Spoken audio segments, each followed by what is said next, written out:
पहले तो थोड़ा सा मौखिक बताते हैं इस पंथ के बारे में। श्री शिवदयाल जी ये एक खत्री परिवार से थे और आगरा में रहते थे।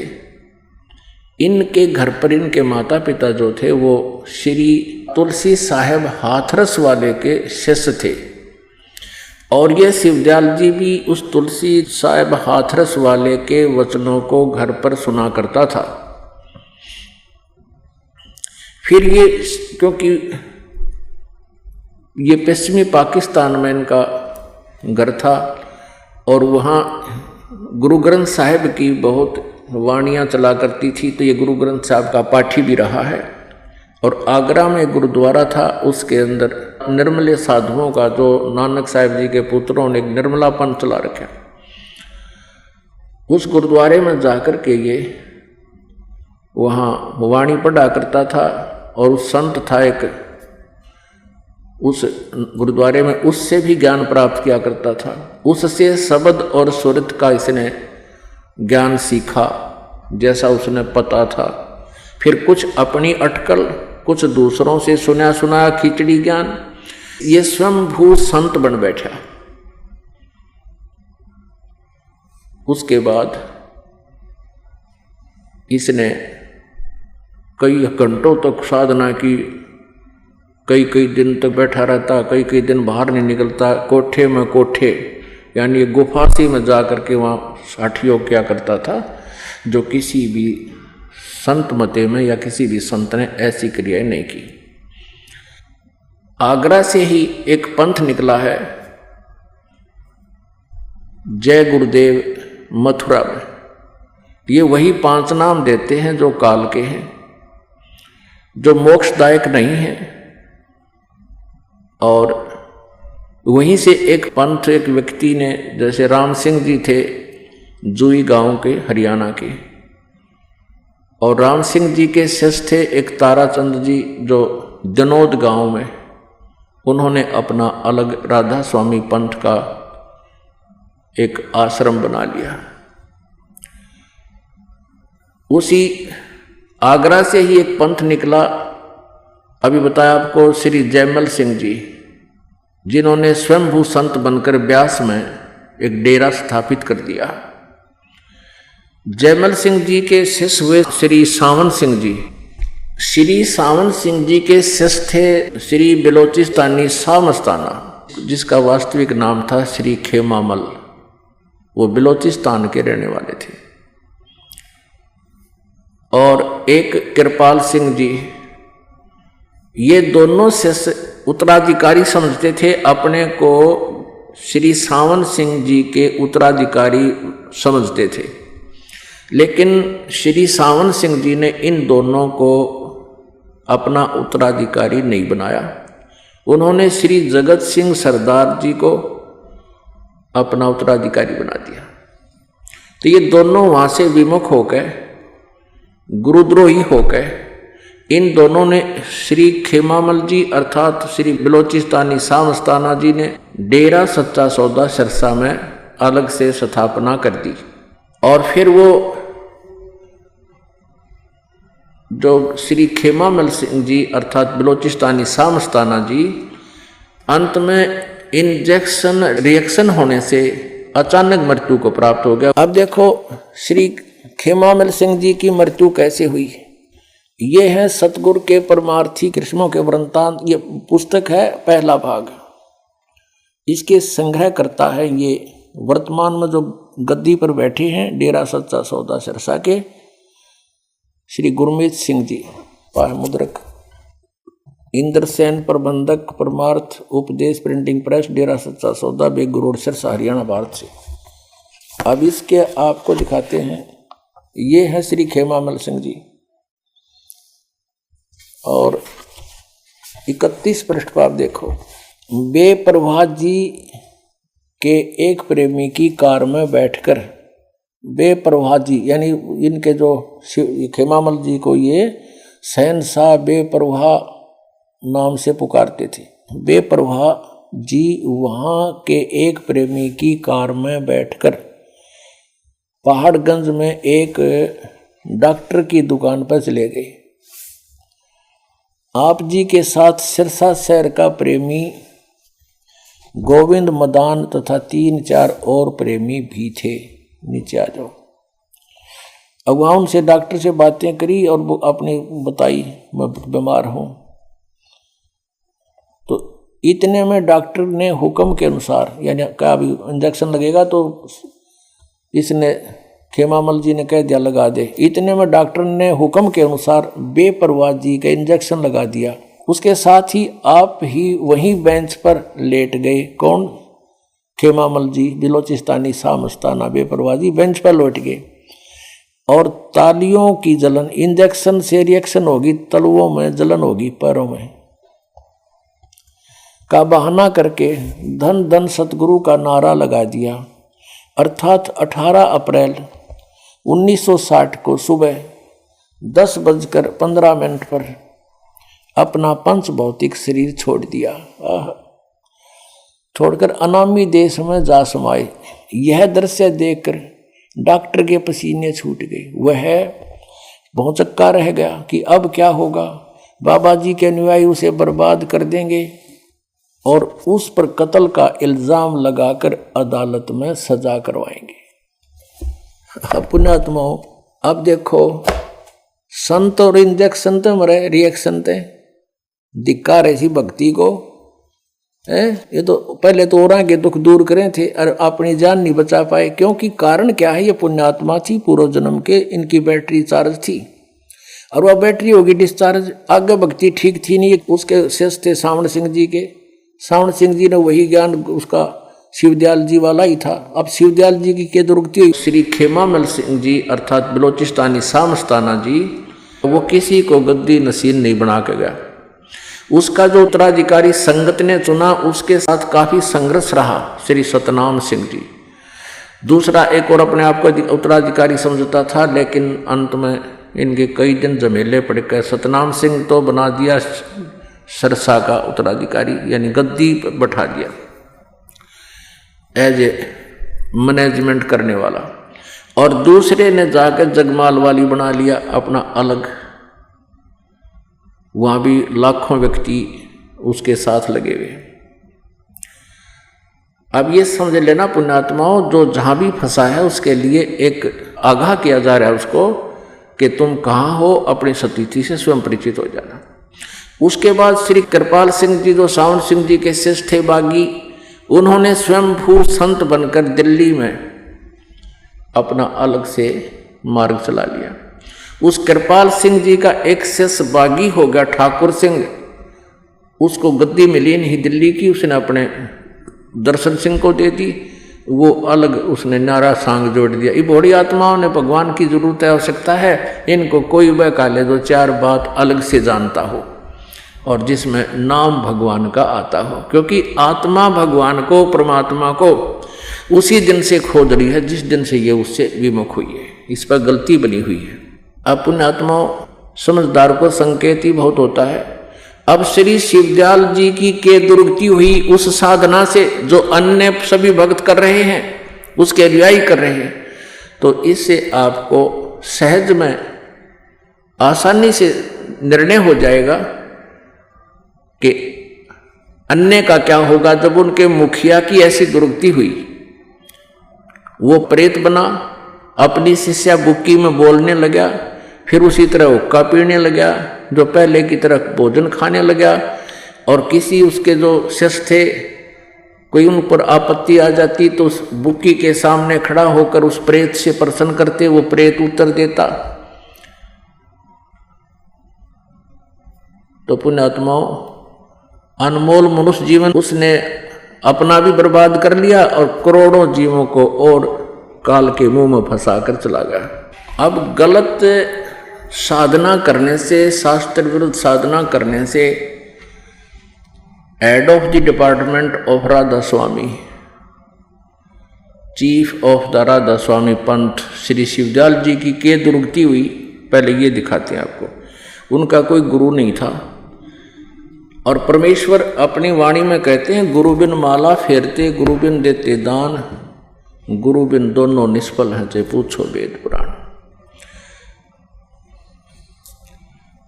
श्री शिवदयाल जी 5 नाम दान करते थे। ओंकार, निरंकार, ज्योति निरंजन, सोहम और सतनाम। ये इकट्ठे जाप करने हैं, इकट्ठे जाप करने हैं। जैसे ओंकार, निरंकार, ज्योति निरंजन, सोहम, सतनाम। सतनाम भी एक जाप करने का ये बताते हैं। तो इनकी बुद्धि कति गामजारी है, कति कंडम थे ये लोग। बालक भी अच्छा ज्ञान रखते हैं इनसे, जो इनका ज्ञान आपको दिखाएंगे। और ये बन गए संत, अंधों में अंधे ही मुखिया बन गए। और परमात्मा कहते अंधे की बाँ गई अंधे ने, ये मार्ग कौन बतासी। अब देखो श्री शिवदयाल जी की के दुर्गति हुई, जिसने राधा स्वामी पंथ का प्रवर्तक कहा जाता है, जिसने यो इतना बड़ा जन समुदाय डुबो दिया। देखिएगा उनका जीवन चरित्र। जीवन चरित्र स्वामी जी महाराज, राधा स्वामी ट्रस्ट, स्वामी बाग से। राधा स्वामी दयाल की दया, राधा स्वामी साहेब, जीवन चरित्र स्वामी जी महाराज। लेखक लाला प्रताप सिंह सेठ। ये शिवदयाल जी का छोटे भाई थे, 3 भाई थे ये, सबसे छोटा ये प्रताप सिंह सेठ था। प्रकाशक राधा स्वामी ट्रस्ट, स्वामी बाग, आगरा। ये देखिए, ये है श्री शिवदयाल जी। इनके बारे में क्या लिखा है? परम पुरुष पूर्ण धनी आदूर स्वामी जी महाराज। राधा स्वामी ट्रस्ट, स्वामी बाग, आगरा से प्रकाशित है। मुद्रक है अर्पण प्रिंटरी, राधा स्वामी चैम्बर, भालेज रोड, आनंद।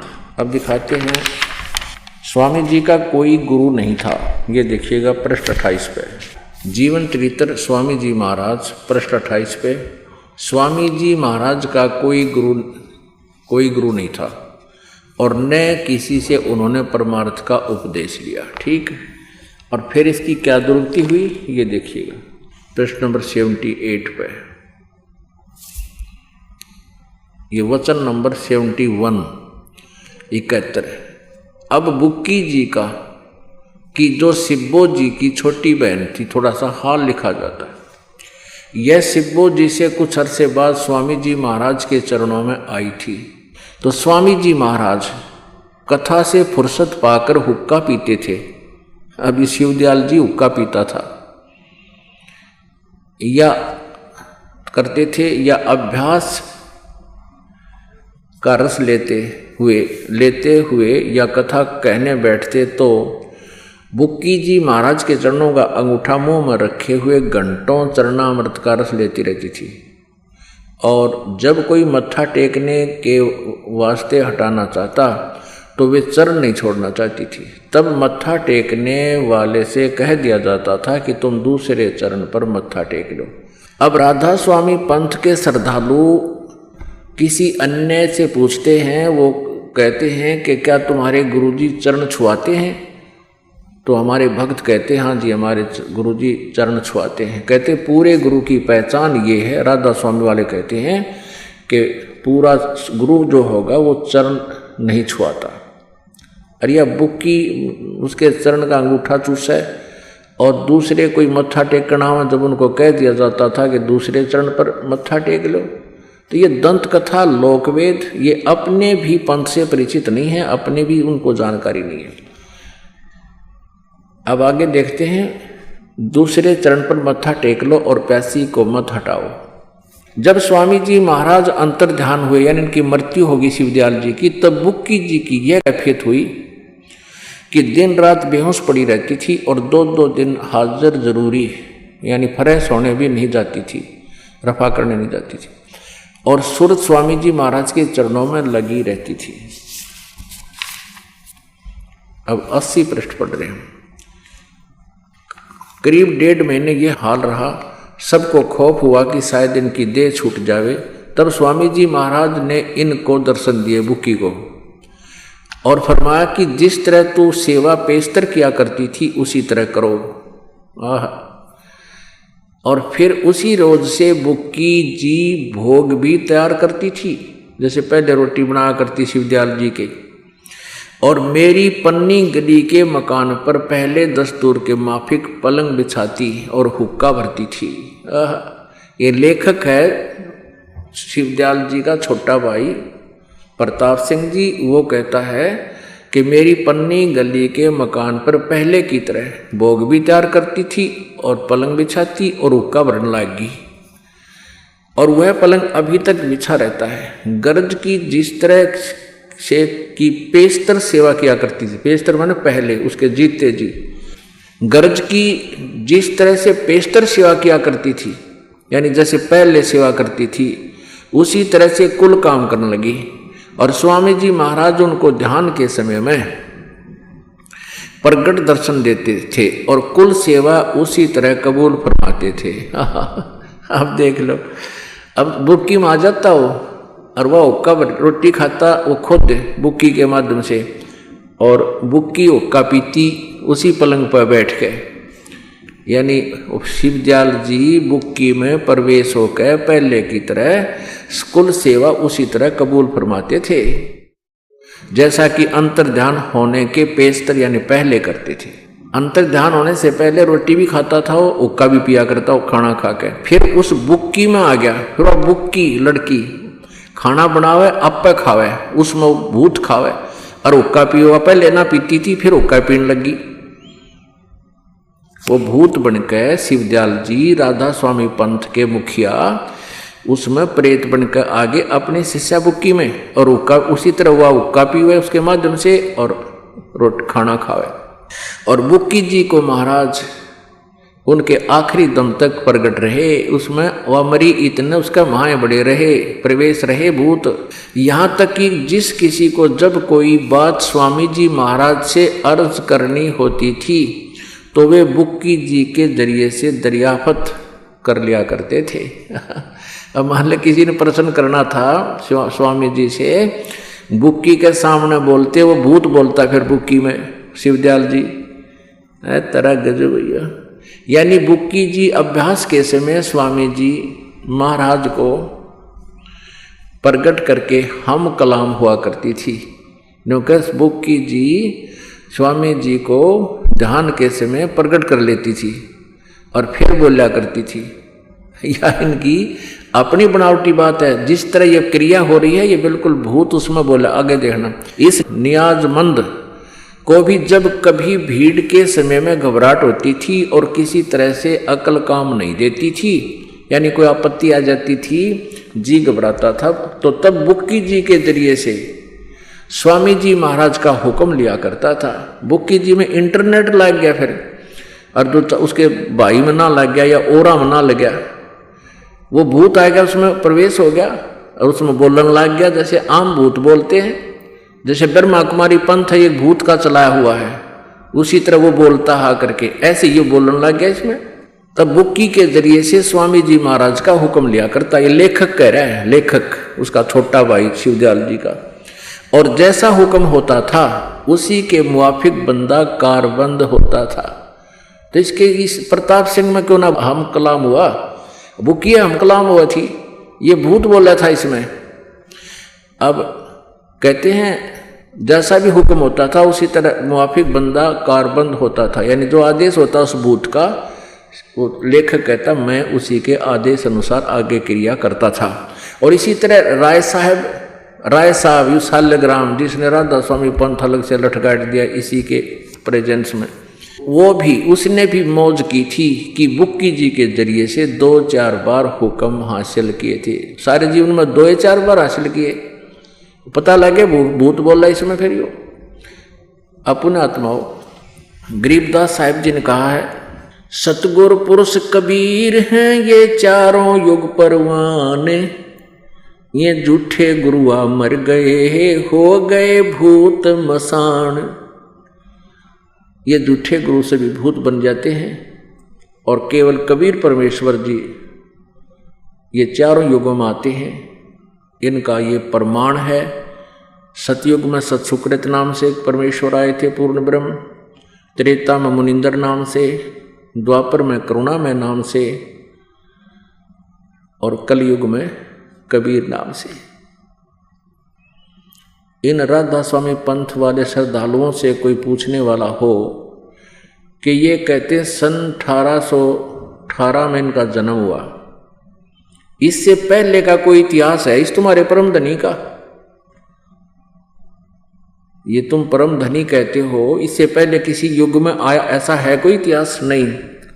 और वेद गवाही देते हैं कि वो परमात्मा प्रत्येक युग में आता है और यथार्थ ज्ञान वह स्वयं ही अपने भक्तों को प्रदान करता है।